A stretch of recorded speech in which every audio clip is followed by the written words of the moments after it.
miarahaba atsika magnaraka an'ity fandraisagna fitenenagna ataoko miaraka amin'reto tokony andraikitry isan-tsokajy ato amin'ny préfecture de police Nosy-Be.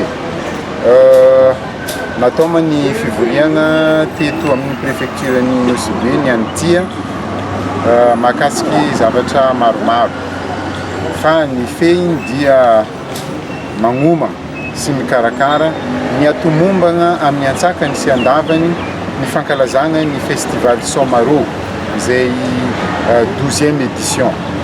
Ity festival ity moa dia efa lasa identité an'ity préfecture de police Nosy-Be ity ary efa d'envergure internationale satria marobe ireo vahiny avy any ivelany. Fa tsy ambakan'izay ihany koa ny avy ato agnatiny amin'ny lafivalon'ny Madagasikara. Ka nandray andreo fepetra rehetra izay atomombagna ny festival. Na ny lafin'ny fitandroana filaminagna zany, eto ny gendarmeria, ao ny police pirenena, ao ny tafika. Na amin'ny lafiny ataontsika hoe momba ny ireo zavatra ilaigny amin'ny andavanandro, ny PPN, satria rahantsika malala fa nosy n'ity Nosy-Be ity dia saika hafarana daholo ny filan'olona amin'ny andavanandro.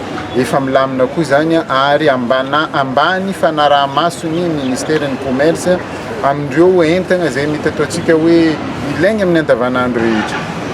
Ary araha-maso ihany koa ireo hôtely maro isan-karazany, ireo restaurant izay mivarotra sakafo mba hialana amin'ny mety ho karazana sakafo izay mety amparary ny olo maro.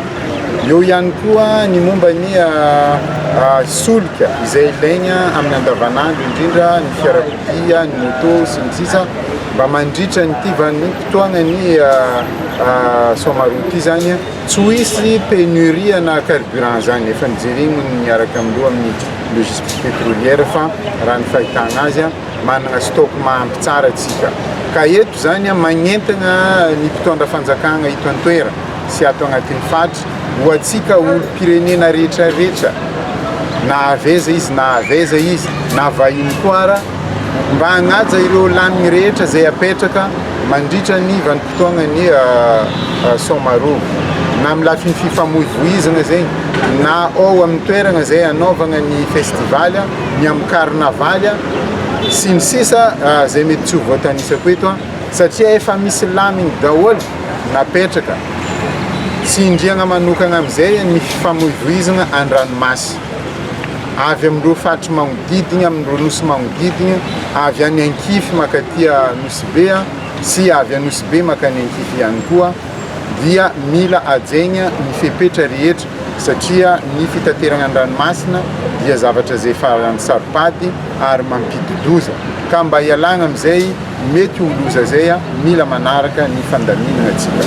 Ka eto moa ny tegnako sy ireo tompony andraikitra rehetra na olom-boatendry na olom-boafidy eto Nosy-Be dia mirary fety sambatra, mirary festival Somaro mahafinaritra hierendoza ho atsika mianakavy. Mankasitraka.